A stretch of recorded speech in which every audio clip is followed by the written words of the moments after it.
Hey, this is Jared with State of Tech, and I wanted to do a review on the boosted board. Now, I received this a couple weeks ago, did an unboxing of it, and was really surprised at how easy it was to set this thing up.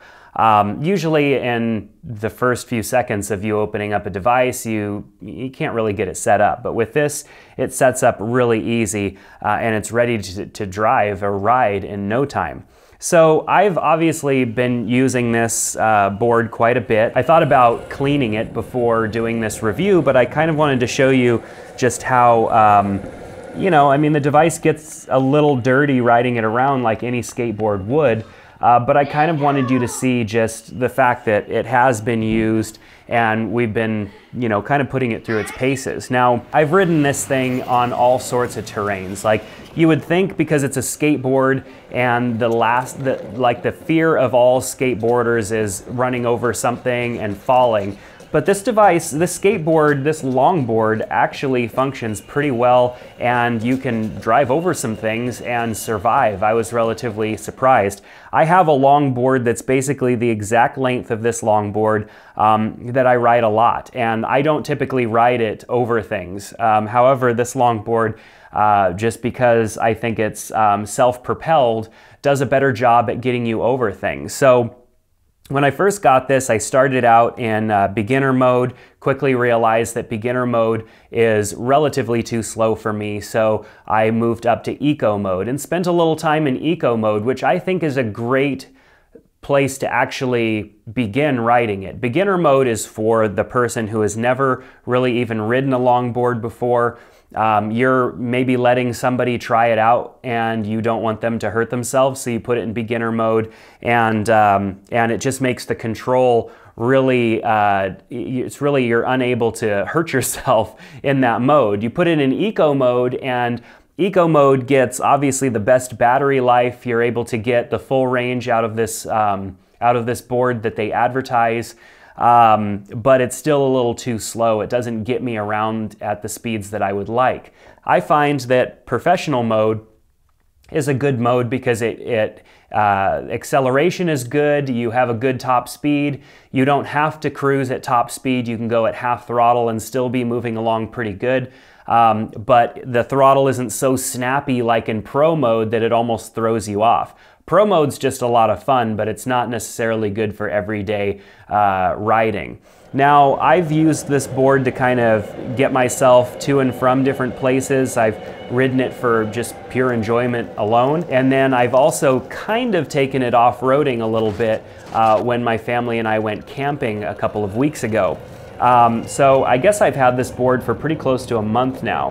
And it just continues to surprise me and how much fun it is and how versatile it is as a longboard. So it is a little heavy. This is the higher end model that comes in currently at $14.99.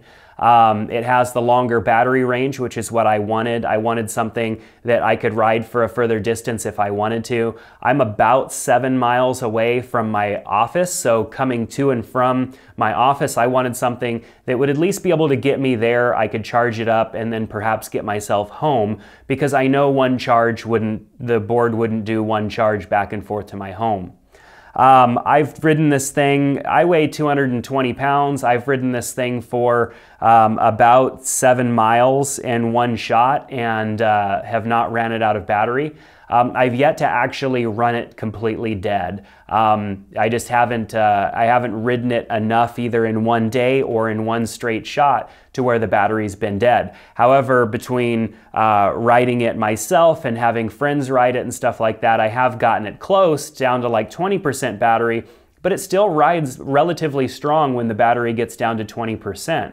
Now, if you were riding it and you got down to 20%, you may want to throw it in eco mode and get a little bit better battery life out of it. But like I said, I've yet to even really have that problem.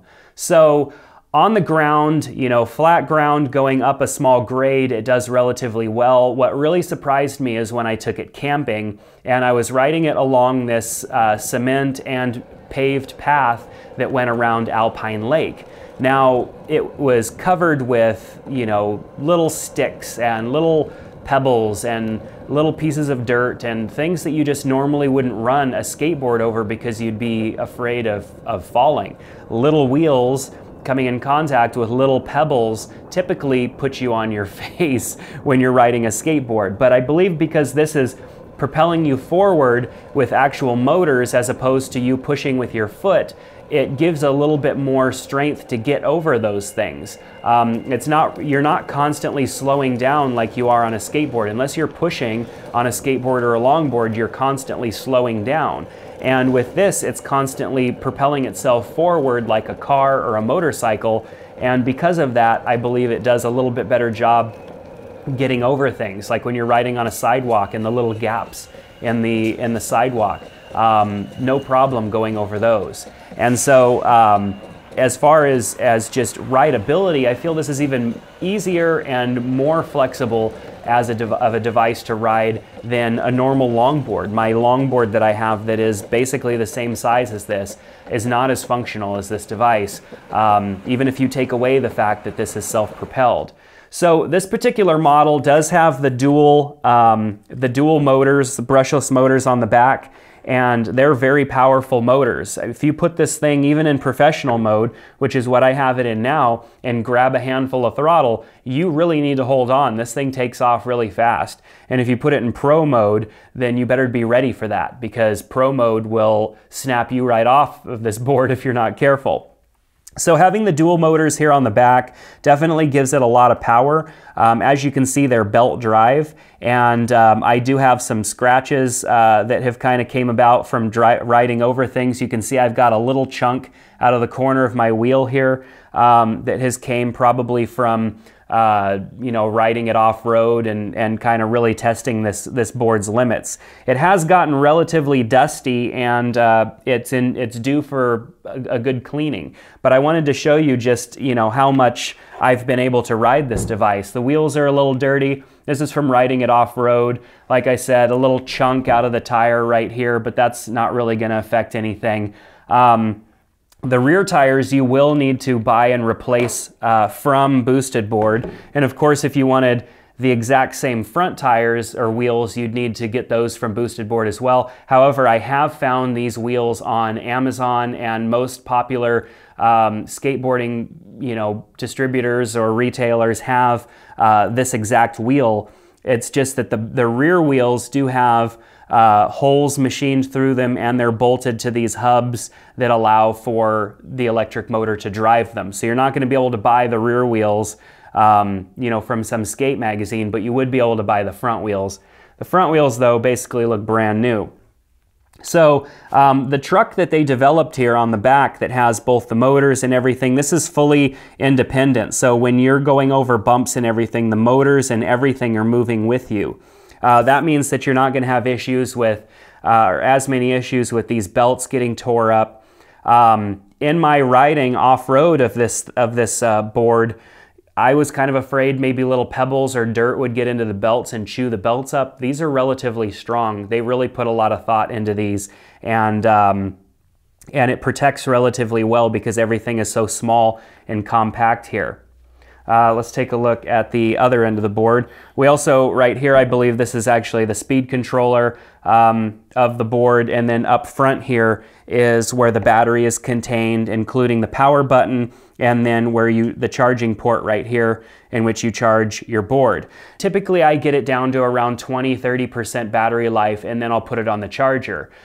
Within a half hour, this thing is charged up to 80% or so, maybe even more. And because I don't run it all the way dead, in under about an hour's time, not even an hour, it's completely 100% charged and ready for me to go again. This board being, I believe, like a bamboo, is extremely flexible. It feels good to stand on. It really, because of the flexibility of the board, acts as suspension. So when you're riding it, it is a really smooth ride, even when you're going over bumps, going up and down curbs. And a lot of modern sidewalks, as you transition into a street, have those little raised bumps to kind of let you know that you're getting near a street. Riding over that doesn't bother me one bit. It's just a pleasant experience. This board is relatively light. I mean, it's obviously much heavier than a standard longboard because of the battery and the motor, but it's not so heavy that it's cumbersome to carry or move around with you. Now, moving on to the remote, let's go ahead and just set this board here. Moving on to the remote is easy to carry. It charges here with a mini USB, and the remote really holds a charge and a lot longer than the board. I've been able to get 4 charges out of the board, and then I go and charge the remote. I've never ran the remote dead, so I'm not 100% sure how close I came to running the remote out of power, but the remote has a very long charge range. So, but it uses a mini USB, which is pretty common. It's easy to find these. You could plug it into your car, do a car charger, or use maybe an old charger that you had for a GoPro or something like that. It also comes with its own charger, but it's relatively easy to get this charged. So powering it up, you just simply hit the power button right here and then hold down the button on the remote, and it powers right up and it's ready to go. You hold down the trigger kind of as a kill switch, and then it's ready to go instantly. What's nice about the kill switch is when you're holding it down, or when you're not holding it down, you can't accidentally give it throttle. You have to be holding down the kill switch. When you're riding this board and continuing to hold the kill switch, when you let off of the throttle and you coast, it's using regenerative braking to actually charge your battery at the same time. When you let off of that completely, it disengages the motors altogether and you coast just like you're on a longboard that didn't have a motor at all.